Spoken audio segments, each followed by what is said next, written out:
Hey guys, welcome back to my channel. இன்னைக்கு நாம அவன் இல்லாம வீட்ல பிஸ்கட் யூஸ் பண்ணி எப்படி ப்ரௌனி செய்யறதுன்னு பார்க்க போறோம். அதுக்கு தேவையான பொருட்கள்: சாக்லேட் பிஸ்கட்ஸ் 30, பால் 250 ml, vanilla 1 teaspoon, baking powder 1 teaspoon, cooking oil இல்லைன்னா பட்டர் 1 டீஸ்பூன், சாக்லேட் சிரப் தேவையான அளவு. நான் ஸ்ரீலங்காவில் இருக்க சாக்லேட் பிஸ்கட் தான் யூஸ் பண்ணியிருக்கேன். உங்களுக்கு என்ன சாக்லேட் பிஸ்கட் பிடிக்குமோ நீங்கள் அதை யூஸ் பண்ணிக்கலாம். Even you can use Oreo. But எந்த பிஸ்கட் செலக்ட் பண்ணாலும் உள்ள ஐசிங் இருக்கதா செலக்ட் பண்ணுங்கள். அப்போ தான் ப்ரௌனி ஸ்வீட்டாக இருக்கும். ஃபர்ஸ்ட்டாக ஐசிங் வேறையா பிஸ்கட் வேறையா தனித்தனியாக பிரித்து எடுத்துக்கணும்.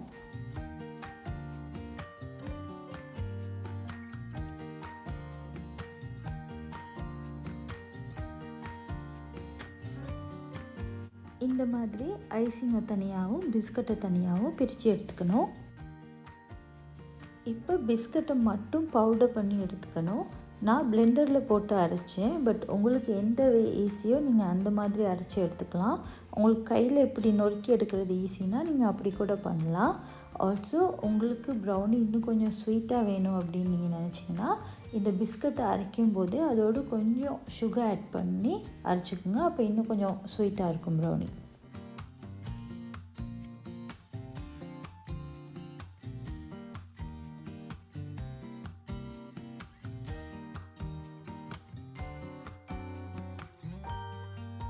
இந்த மாதிரி பவுடர் பண்ணிக்கணும். பட் இது ரொம்ப மாவு மாதிரி இல்லாமல் கொஞ்சம் நறுன்னு இருக்க மாதிரியே பவுடர் பண்ணி எடுத்துக்கணும்.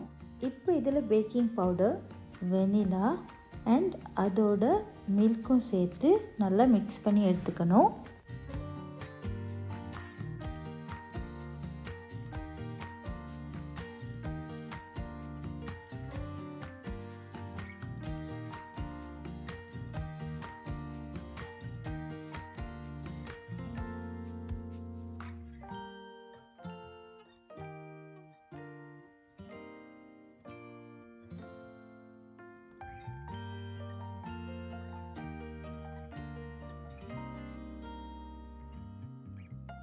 இந்த கன்சிஸ்டன்சி வர வரைக்கும் மிக்ஸ் பண்ணி எடுத்துக்கணும்.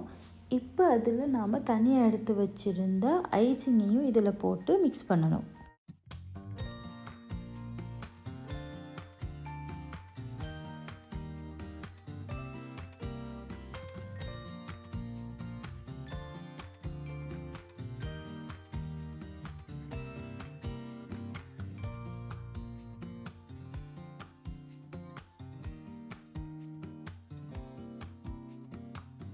நல்லா மிக்ஸ் பண்ணிக்கிட்டே இருக்கும்போது இது கேக் பேட்டர் மாதிரியே வந்துடும்.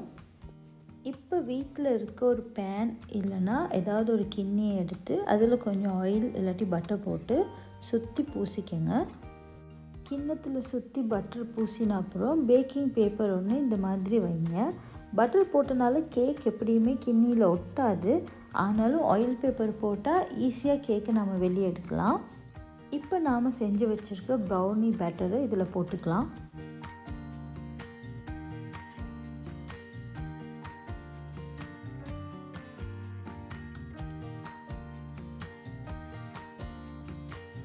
இப்போ இதை லோ ஃப்ளேமில் குக்கரில் வைக்கணும்.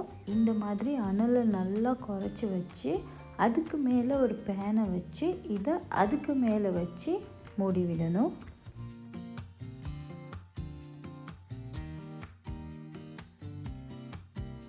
இப்படி அனலை நல்லா குறைச்சி ஒரு 40 to 50 minutes வைங்க.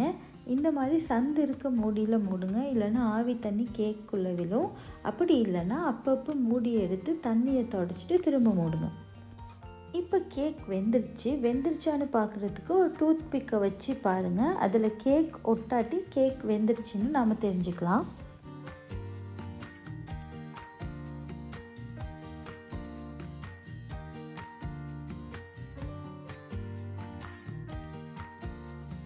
இப்போ ப்ரௌனி ரெடி ஆயிடுச்சு.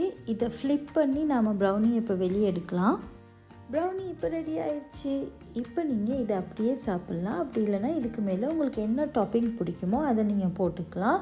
சாக்லேட் சிரப், சாக்லேட் ஸ்ப்ரெட் இல்லைன்னா சாக்லேட் கனாச் இந்த மாதிரி எது வேணாலும் போட்டுக்கலாம். நான் சாக்லேட் சிரப் தான் இன்றைக்கி யூஸ் பண்ணியிருக்கேன்.